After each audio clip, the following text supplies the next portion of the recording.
food and clothing. And it was so efficient that they had signs saying, you may take one pair of shoes, one coat, one outfit, and one household item. And they were given a brown paper bag, and they came in one by one to the storehouse and were watched closely and were told if they took two of something to decide which one they wanted. And then when they left, they gave them a cup of soup in a to-go container and some crackers and said, you cannot eat on the property. And it was winter, and most of these people had walked there because they don't have transportation. And we had at least one lady whom I talked to who was waiting for a ride because she was handicapped. And she just sat and waited. But I felt like a fish out of water because there were no side conversations for these women. They didn't ask them their name. They simply were not important personally. And I don't believe that organization has ever put on another drive like that. I hope they haven't without different leadership. But by contrast, an outreach I'm involved with now, separate from Yeshua's House, we call people by their name. We have a nurse there who asks them what their other needs are. We give them food while they're sitting there talking to us. And when we get a good sense of their needs, we see how we can give them resources, because we know resources are limited. And if they need a ride to someplace, and we want to keep contact. So that's very fulfilling to me, because we're looking at a whole person and at their ultimate self-fulfillment, right? So this, if I went back to Maslow's theory of motivation, motivation is not, we're not just motivated to have our physical needs met. If we have our physical needs met by a group that leaves a very bad taste in our mouth and we feel devalued and we leave with our head hanging down, we haven't been honored. So this I'm saying is the overall mission of Yeshua's House, to do, if we do something and it's not in love, we're like a clanging cymbal. And that is just raucous, right? Unpleasant. If I've never asked a good question, that was an excellent question, because I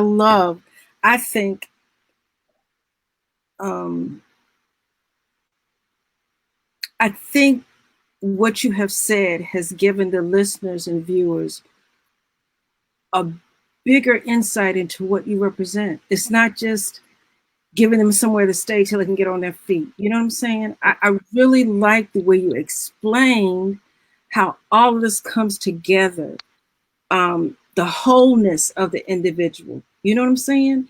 Even though I learned a little bit about it in high school and in nursing school, how you are applying it to what you're doing at Yeshua's House is just, I could just let you do a series on Maslow's theory, but I really thank you for explaining the purpose, the goal, the mission, the heartfelt concern for each individual that walks through the door. It's not just about 3 hots and a cot. And right. I'm just very... Well, and that's why we have an 18-month program. So the women don't sign up and we hold them to 18 months. They sign up, they sign a contract that says, I want this program. And if they choose at some point to go elsewhere, then they can go elsewhere. But we've been criticized for having an 18-month program and say that's too long. People get comfortable and then they don't work toward their goals and whatever. But we feel like it takes a while for a person to recover who they are. We don't want to send people out half nourished and then the cycle continues. So we think that 18 months is enough time to get them on their feet financially, working within their own budget, even if it doesn't increase, although we want it to increase. We have employment counseling and things like that to move them to a higher pay range. But it just, people don't change overnight, but they do change. And the patience that it takes to work with people that don't appear to be changing on a day-to-day or a month-to-month basis is a part of the process that gives them value. Mm. I'm important enough for somebody to be patient with my progress. I try not to talk, but I'm just been impressed again. It sounds like a lot, and forgive me, this is not judgmental, but it sounds like the programs that may be less than 18 months or less than what the client may need to get themselves together are basically the 3 hots and a cot, let's get him in and out.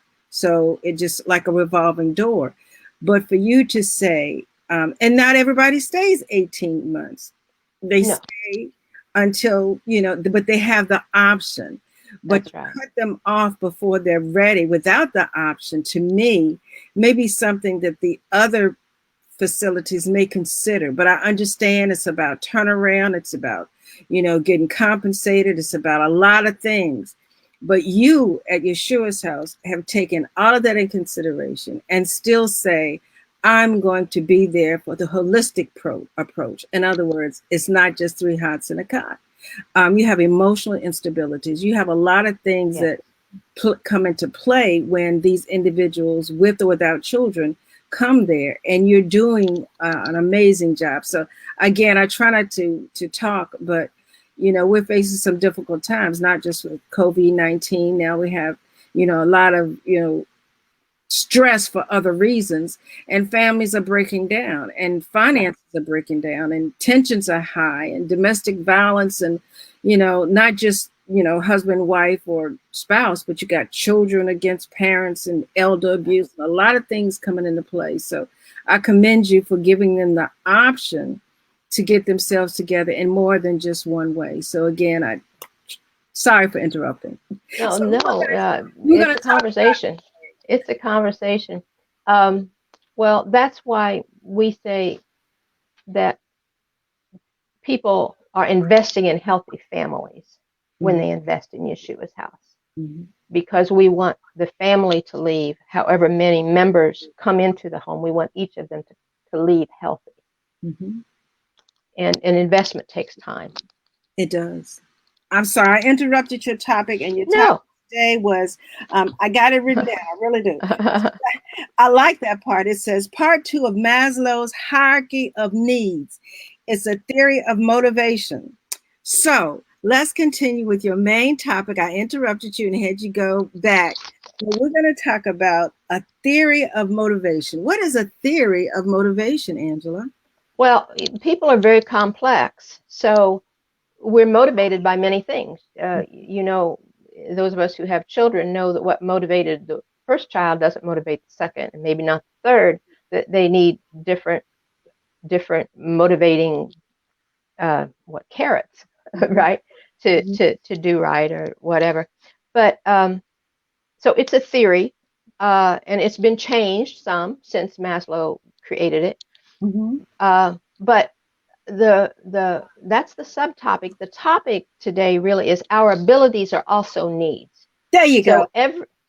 So everything on Maslow's list that is seen as a need, we have all those needs at the same time, and that's why the holistic approach is I'm going to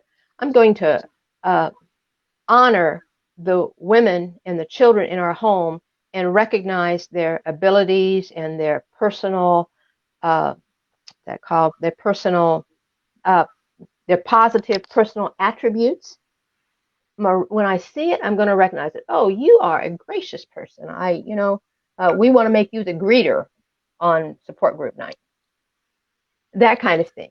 So to honor them in every way, so that esteem is constantly built. And as you build the esteem of people, they become more whole and healthy and unable to be manipulated because they are whole within themselves. You know what? I'm in a good mood today because I usually don't. You said manipulated. Oh my Yes. goodness. People don't even understand the level of manipulation that's included in any type of verbal or physical abuse. They intimidate you, they influence your thoughts, your self esteem, your level of self defense. I'm sorry, that word is deep. Um, Yes.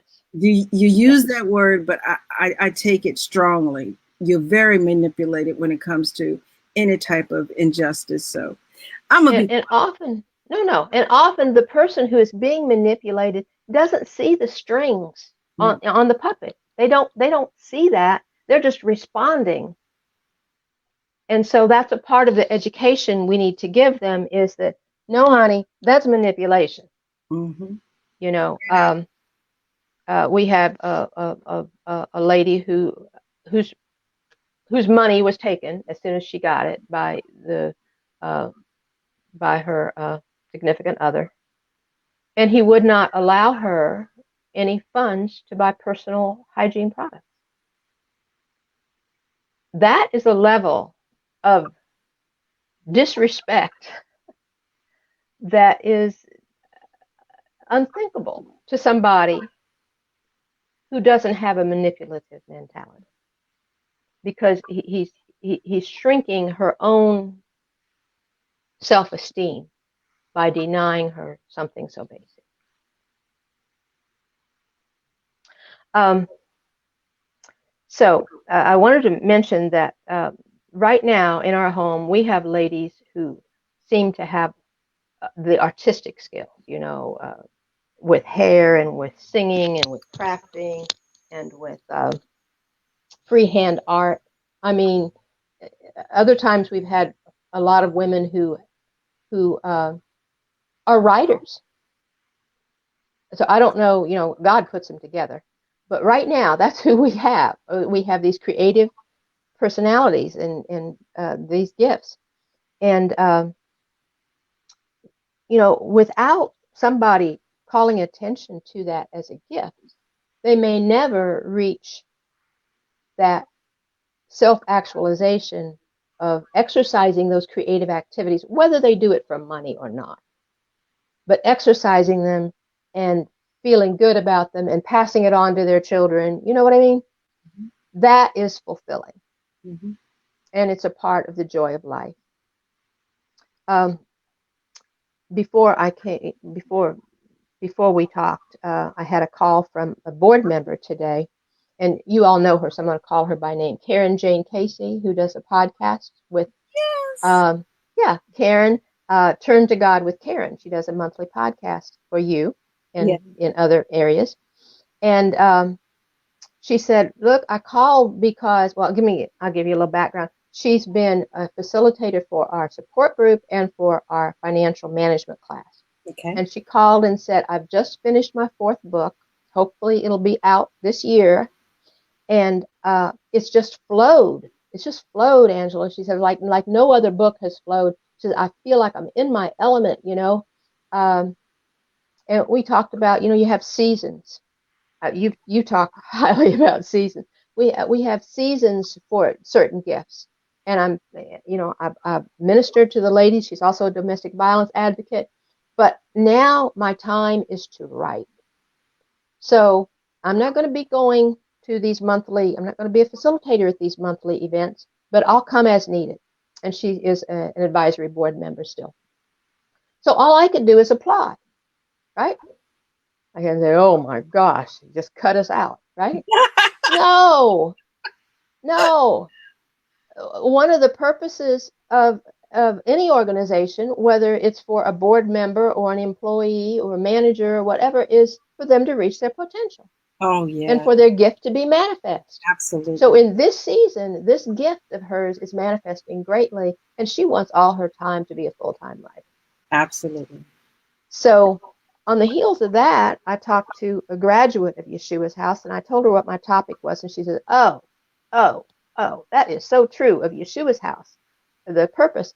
She said, tell them that when I came to Yeshua's house, I had no self-esteem. And one-on-one interaction, uh, with that one-on-one interaction there, I found the strength and the self-confidence to move on. And she said, it's like day by day, I was able to hold my head higher. Mm. And I said, well, why do you think that was? You know, what was it about the one-on-one interaction? She said, it's the empathy and the straightforwardness. She said, because sometimes I heard things I didn't want to hear. Mm. But because it was said with the empathy and the love, I could receive it after I cried a little. Mm. Okay? So sometimes change hurts. Mm-hmm. But if it's given in love, it can be received. If it's from a family member, a friend who is not going to leave you after they say something that they want you to address. It's not like they reject you, which is what a lot of our women have dealt with, is that many expect rejection because they have experienced rejection. And I think that's a part of what any ministry to wounded people has to understand, Mm. is that if you give up on them the first time they do some crazy thing that is disruptive, if you do that, then you are feeding their fear of rejection, Mm. and they may well leave you in a worse condition than when they came in. Absolutely. And it sounds like, and I'm not downplaying it because I know that's not the role, but it sounds like parenting. You know, Yes, you had yes, mentioned earlier about what motivates one child may not motivate the other, but what motivates one client may not motivate the other. And we have to take all of that in consideration. You have to have patience. You have to have an understanding. And I'm glad you referred to ministry. A lot of people may have the nonprofit status as a ministry, but they run it solely as maybe a heartless business. In other words, 3 hots a cot, meet the requirements, and then you're out because we got somebody else waiting. And I'm not downplaying that to the point where they're not significant. But again, I'm giving you a high five for taking all of that into consideration, because everybody that has the opportunity to be a manager of a facility does not necessarily have the heart or compassion that may be required to go along with it. And when you are in such a delicate stage in your life as those clients who come for help, sometimes depending on where you go to get help may be harming you instead of helping. So I'm just glad that you're available in this area, and I'm glad that you have the compassion. And before we move on, your faith has a lot to do with how you approach everybody in your life, because I've seen your interaction both personally and professionally, and your husband as well.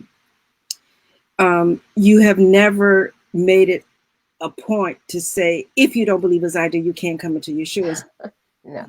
But I thank you for standing with those who may or may not have faith, not just as yours, but have any faith at all. Your doors are open. So again, I'm just giving you high fives all through this episode, aren't I? Well, thank you. Thank you for appreciating it. We had considered when we first, when we were crafting what was we were going to do for women and children, because that always stayed the same as a purpose.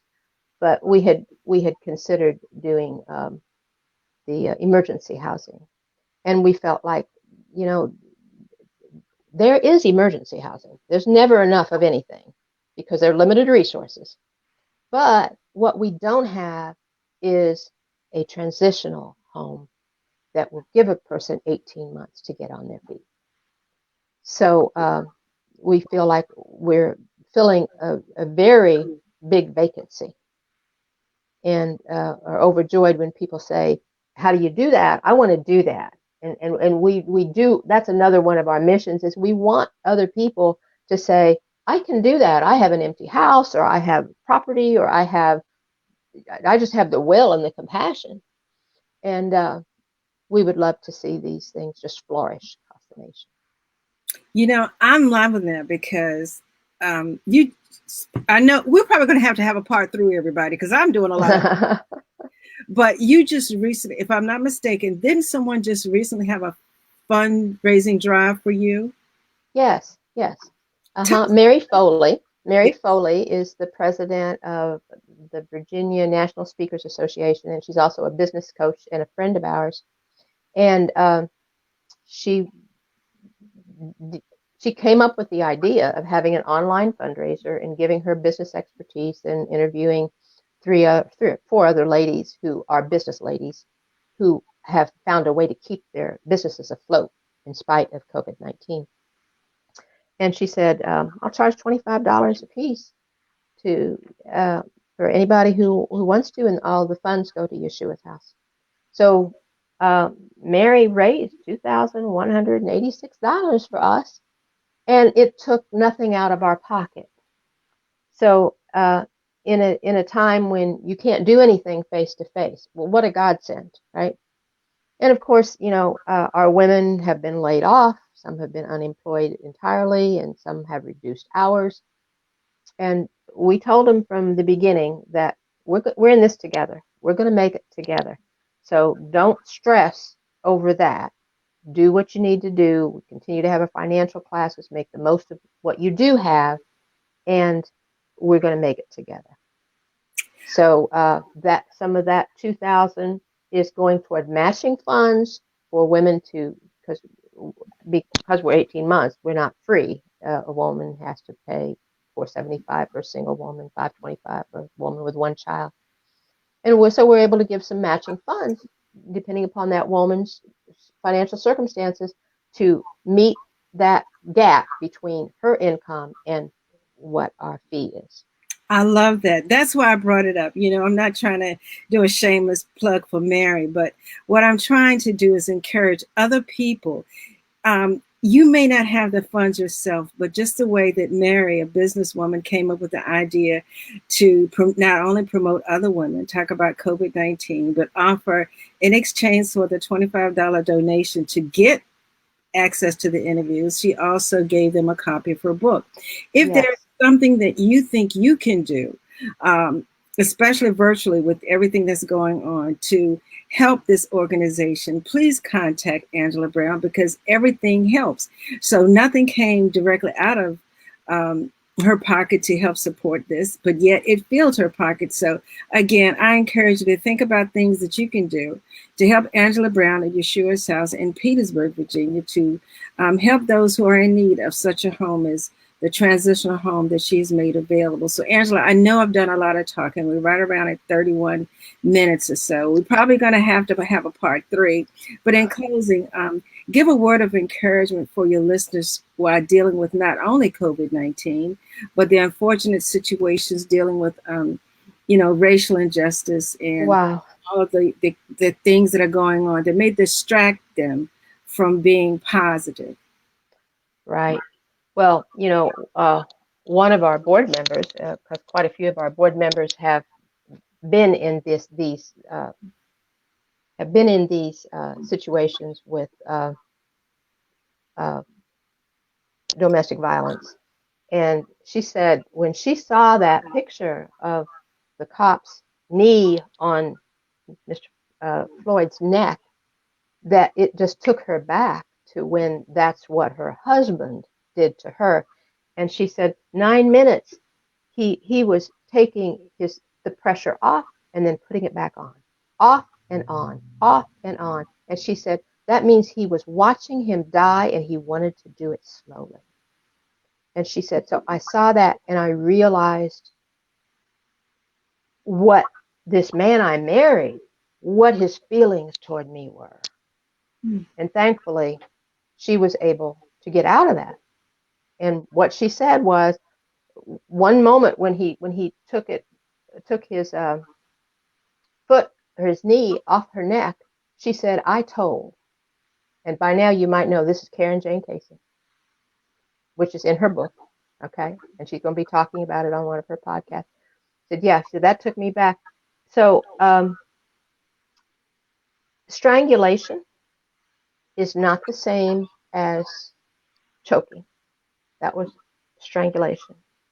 And if a person if a person puts his hands on your neck to cut your wind, that means he's close enough to look you in the eye, and that means he is more likely to murder you than not, whether you escape at that moment or not. So I guess my word of encouragement is if you are living with somebody who has attempted to strangle you or in any way cut off your wind, you are living with a potential murderer and you need to leave. And I think a part of the horror that everybody felt when they saw this was, I mean, even though I didn't know the technique of on again, off again, but we knew from the eyes and from the intense, the fact that he wasn't going to stop, that we were looking at a murder in progress.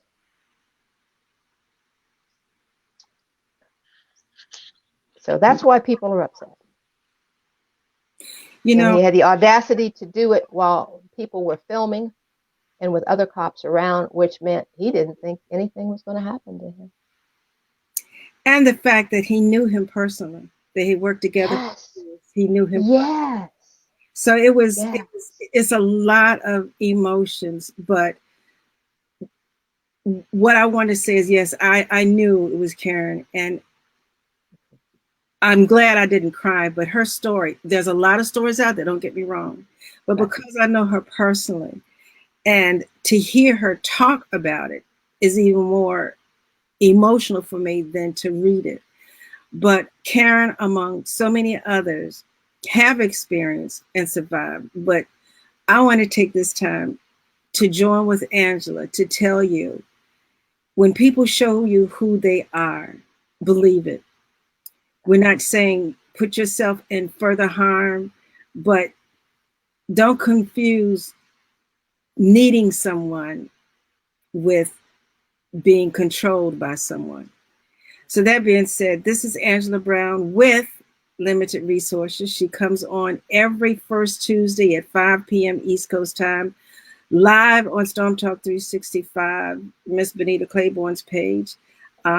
She also can be heard as a podcast every second Tuesday on iHeart, iTunes, Spotify, and many, many more. Please consider donating to Angela Brown. I think it's PayPal and Cash App, Yeshua's House. Is that correct? Cash App, yes. Cash App. Cash App is $ Yeshua's House. And also her mom's book is available on Amazon. What's the name of your mother's book?